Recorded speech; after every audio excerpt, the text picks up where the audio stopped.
मैं डॉक्टर चौधरी आपको आज गर्मी में होने वाली लू, जिसको आप लोग सन स्ट्रोक भी बोलते हैं या लू भी लगना बोलते हैं, उसके बारे में चर्चा करना चाहता हूँ। क्योंकि लोग गर्मी आ रही है, तापमान बाहर का बढ़ता जा रहा है और अक्सर 11 बजे से लेकर 2 बजे तक तापमान सीधा सर के ऊपर सूरज रहता है और तापमान 105 डिग्री तक हो जाता है। अगर सेंटीग्रेड बोले तो हमारा 38, 39, 40, 41, 42 तक हो जाता है और राजस्थान इलाके में तो ज़्यादा होता है, 50 तक पहुंच जाता है। हमें क्या सावधानी रखना चाहिए, ध्यान रखें। क्योंकि गर्मी के दिनों में पसीना निकलना बंद हो जाता है, खून गाढ़ा हो जाता है, जिससे दिमाग की ऑक्सीजन की सप्लाई ग्रेजुअली कम होती जाती है और दिमाग काम करना धीरे धीरे कम कर देता है और हमें कभी कभी चक्कर आके हम गिर पड़ते हैं। गिरने के साथ साथ हमारे हाथ पैर में अकड़न होती है। लोग समझते हैं ये मिर्गी हो गई है, मिर्गी नहीं, वो सन स्ट्रोक है, लू लगी हुई है।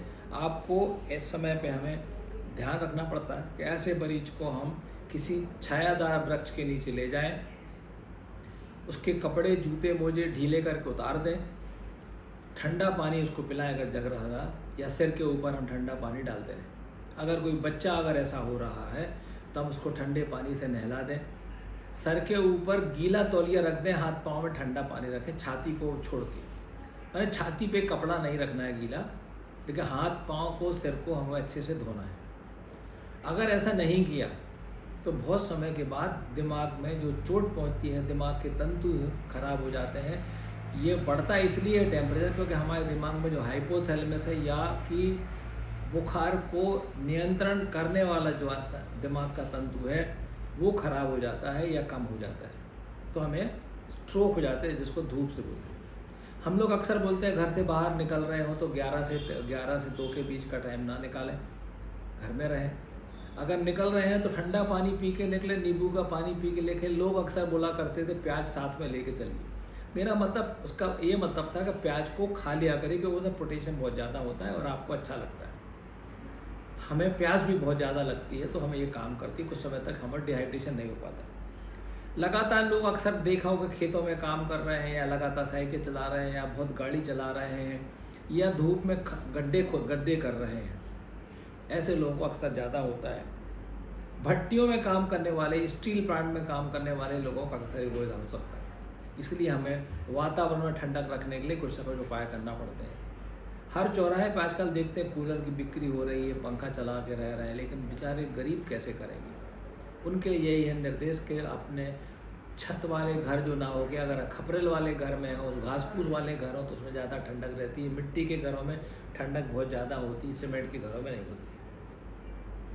इसमें क्या लक्षण दिखेंगे? हमको या तो चक्कर आके गिर पड़ा हो, या बोल नहीं पा रहा हो, आवाज़ भरभरा रही हो, हाथ पाँव ठंडे पड़ गए हो, पसीना बिल्कुल नहीं आ रहा हो, और कभी कभी पेशाब बिल्कुल नहीं आती है, और कभी पेशाब आती है तो उसमें से खून आ जाता है। माने इसका मतलब ये है कि हमें गुर्दे में कहीं ना कहीं खराबी आ रही है।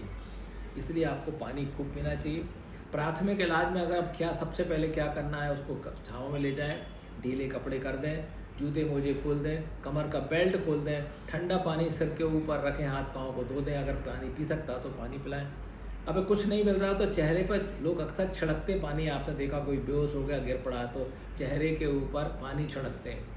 ये छिड़कने जाता, उसको नहलाए दीजिए सिर को पूरे को, तो अच्छा रहेगा। जितने एरिया में आपके बाल हैं वो ठीक रहेगा।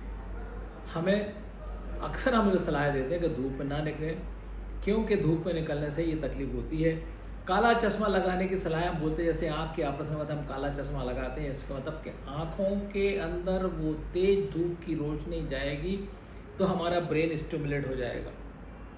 और हमें नंगे पैर नहीं चलना चाहिए, चप्पल के पहनना चाहिए। जूते मोजे पहन के चलेंगे तो हमको और तकलीफ होती है, माने एनर्जी का हमारा लॉस नहीं हो पाता है और हमें तकलीफ होती है। हीट स्ट्रोक से जो नुकसान होते हैं वो दिमाग के नुकसान होते हैं। थक्का खून होने से हृदय के 2 चोट पड़ सकती है, दिमाग की चोट के साथ साथ गुर्दे में चोट पहुंच सकती है। हमें इससे बचना चाहिए, क्योंकि अगर हमने बचाव नहीं किया तो हमें ज़िंदगी भर का वो नुकसान हो जाएगा। अक्सर कहा जाता है, एक बड़ा अच्छा डिक्टम है, उम्र थका नहीं सकती। कोई कहते थे आप बदो उम्र हो इसलिए हमें चक्कर आ गए, हम गिर पड़े, तो हम कहते हैं उम्र थका नहीं सकती, ठोकरें गिरा नहीं सकती। अगर जीतने की जिद हो तो परिस्थितियाँ हरा नहीं सकती। लोग। धन्यवाद। अगले एपिसोड में मैं बरसात में, गर्मी के बाद में जो बरसात आएगी उसमें कौन कौन सी बीमारियाँ होती है उसके बारे में चर्चा करूँगा। लेकिन अभी आप स्ट्रोक का ध्यान रखिए, ब्रेन स्ट्रोक या लू से बचने की कोशिश करिए। धन्यवाद।